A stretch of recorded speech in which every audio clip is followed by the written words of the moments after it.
And I hope that you are able to find that line. It's pretty simple. It's on your screen right now. And this line gives us no error on this particular training set. All the points of one class are the computer scientist class are above this line, and all the other points are below that line. So this particular data set, you say that it's nearly separable. What about this one? Before we talk about it in terms of mathematics, what's your intuition? There are two classes over here that I've shown in a two-dimensional feature space. There are two features, one along the x-axis, the other one along the y-axis. Are you able to find a line? Do you think we'll be able to find a line that allows us to separate the red class from the blue class, or the square class from the circle class? So I think it's pretty easy. There can be multiple different lines. So you can say that I'm going to change the color. I'm going to use this. Okay, so this is a line that allows us to separate. That's my best attempt at drawing a line. So please consider that it's straight. So this line over here allows us to separate this particular data set. So this data set or this classification problem is linearly separable. So we're going to call it linear separable. Now the question is, can we find the equation of the line that allows us to separate these two? Okay, and that's pretty easy as well. Let's say if we know the feature representation of all of these points, let's say this is 0, 0, and let's say this is along the x-axis, let's say the feature representation of this is 1, 0, and then this is 1, 1, and this is 0, comma 1. Then it's a bit above this particular line. This line is above, it intercepts the y-axis above this particular point on this. So let's say probably it intercepts it at 0, 1.5, and along the x-axis it intercepts it at 1.5, 0. Okay, since we now have 2 points, we can use the 2-point formula to find the equation of the line. And I welcome you to try this out on your own before proceeding. You can pause the video and you can continue to solve this by hand. And the intuition for this is in front of you on your screen. So if you've done that, we already represented each point as in terms of its features, and then we can find the equation to this line using the following process. We first say that we have the equation of the line is going to be w1 x1 plus w2 x2 plus b is equal to 0. If I substitute into it the value of the first point, which is 0, 1.5, so I think I'm taking this as the first point.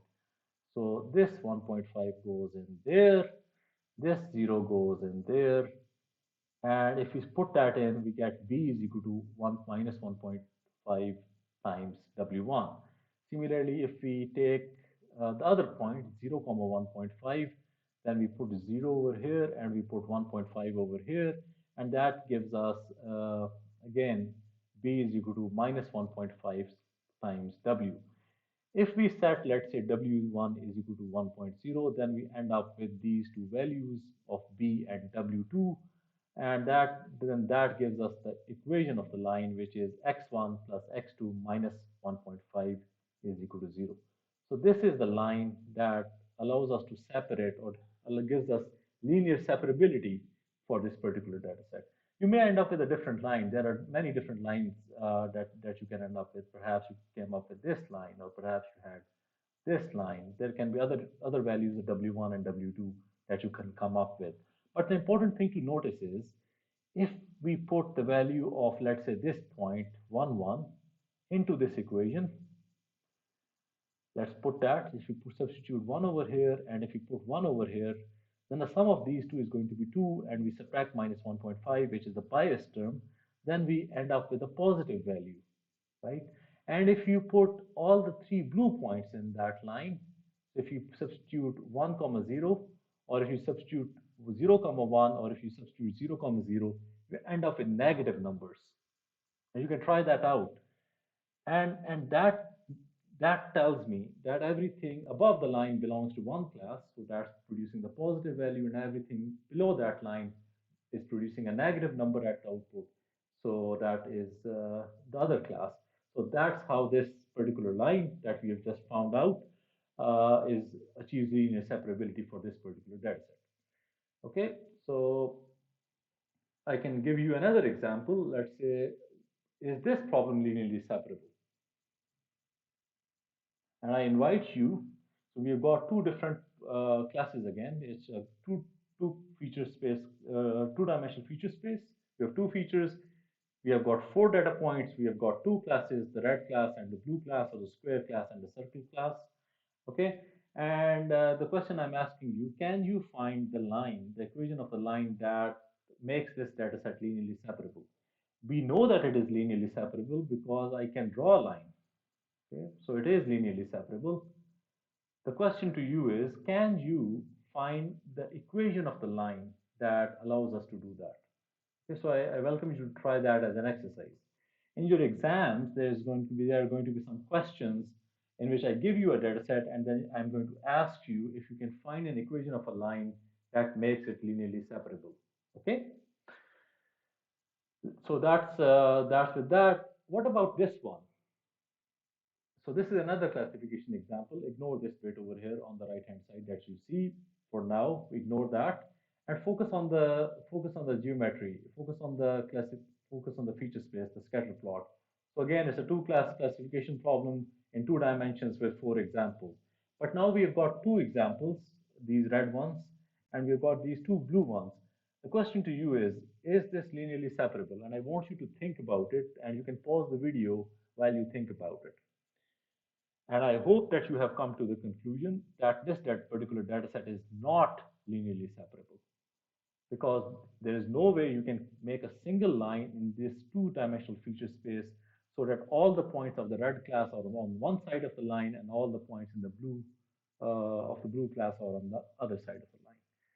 Now, what we are left with is, how do we prove that this data set is, we know that it's not linearly separable because we are not able to find a line. But how do we prove mathematically that this data set is linearly not separable? So we are going to discuss that, and we're going to I'm going to discuss another way in which you can find equations of lines. Let's come back to our original example before we do that one. So in this example that you see on your screen, I'll be calling it the AND classification example because this is essentially the AND gate. So it's the AND gate classification problem.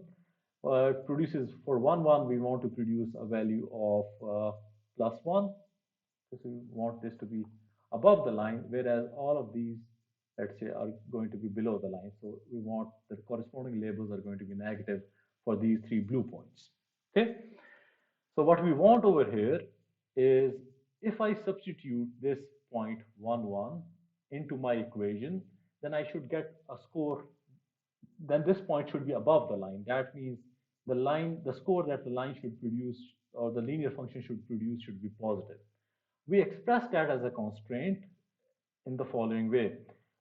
For the value 1, 1, which corresponds to this point, this is the equation of the line that we have, and if we substitute these values of 1 and 1 in this equation, we can put 1 over here and we can put 1 over here. Then what we want to have is, we want to produce a value greater than 0. The linear function should produce a value greater than 0 because we want a line such that this point 1, 1 is above that line. So this is the modeling of above. Okay. For the remaining 3 points, which are the blue points, we want that these 3 points should be below the line. So that means that the function w1x1 plus w2x2 plus b should be less than 0. So this models the below part. So if we put this particular value of this example 1, 0, that is over here, into this equation, or if you put this particular value of 0, 1 in this equation, or if you put 0, 0 in this equation, then these three should produce values less than 0. So this gives us a set of algebraic constraints, and if we solve those, the first constraint becomes, if you simplify those, the first constraint becomes w1 plus w2 plus b greater than 0. The second constraint becomes w1 plus b less than 0. The third constraint becomes w2 plus b less than 0. And the last constraint becomes b less than 0. And if we are able to find values of w1, w2, and b that satisfy these constraints, then essentially we have found a line that separates or gives us linear separability for this particular problem. And if we are not able to find such values, then we say that no such line exists. Hence, the classification problem is not linearly separable. So for this particular classification problem, we want a value of b that is less than 0. Let's say we take b is equal to minus 1.5.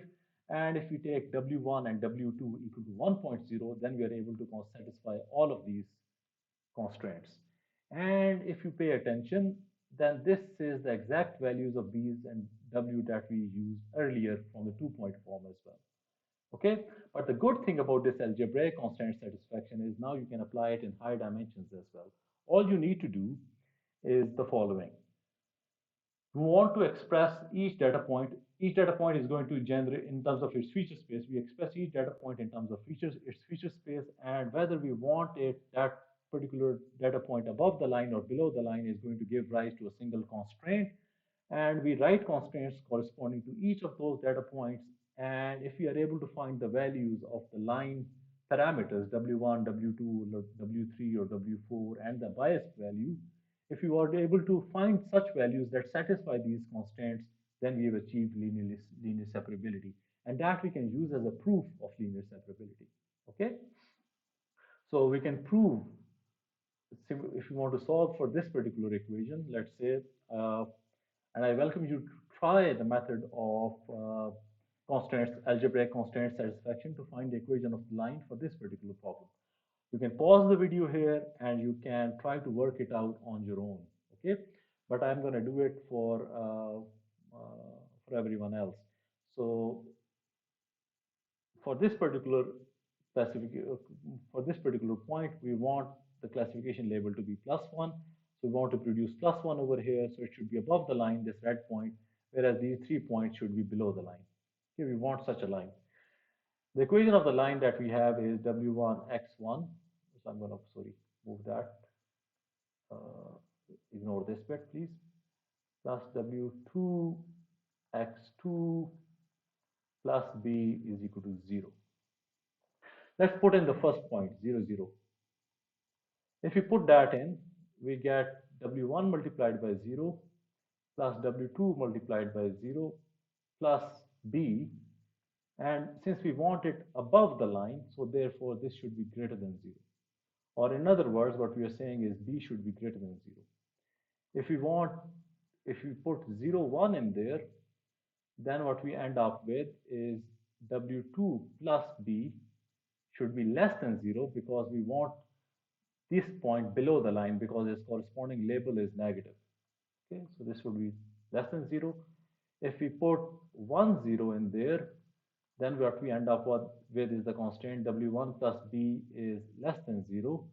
And the fourth one, that is 1, 1, we end up with W1 plus W2 plus b is less than 0. So the 4 constraints that we get are written over here. And if we are able to find values of W1, W2, and b that satisfy these 4 constraints, we have ourselves a line. So we can do that. We can go ahead and do that. Let's say we want the value of b that is greater than 0. So let's take b is equal to 2. Okay, so 2 is greater than 0. So that satisfies the first constraint. Now, in order to satisfy the second constraint, we need a value of W2 so that when we add that W2 to B, we get a negative number. So let's say I set W2 is equal to -3, okay? Because -3 plus 2 is equal to -1, which is less than 0. Similarly, we can have W1 equal to -3 as well. And the fourth constraint that we need to satisfy is, I think all of these values do satisfy that constraint. So -3 is -6 plus 2 is going to be -4, which is again less than 0. So these 3 values, W1, W2, and B is equal to 0, satisfy all of these constraints. Hence, this data set is also linearly separable. I welcome you to try it on this one, and we have these 4 constraints for this data set. Remember, we discussed that this data set on your screen is not linearly separable, and we can prove that if we substitute these values into this equation, into the equation W1 x1. Why do I keep doing that? W2 x2 plus b equal to 0. If you put the values of all of those points, let's say if you put the red one, so that is 1, 1, and let's say we want it to be above the line because it's of one class, and this 0, 0, let's say if you want it below the line, sorry, above the line because it's also red, and then we have these two blue points which are 1, 0 and 0, 1, okay, in the feature space. Then if you put these values in the equation, we get these constraints. And there is no way you can satisfy all of those constraints. I welcome you to try it out on your own. It's going to be a very good exercise in determining linear separability. And once you are done with that, you can verify the answer over here. Here is an example in 3 dimensions now. So rather than having two features, we have now a line in 3 dimensions. It's tricky to draw. So let's say we are given 8 points in 3 dimensional space.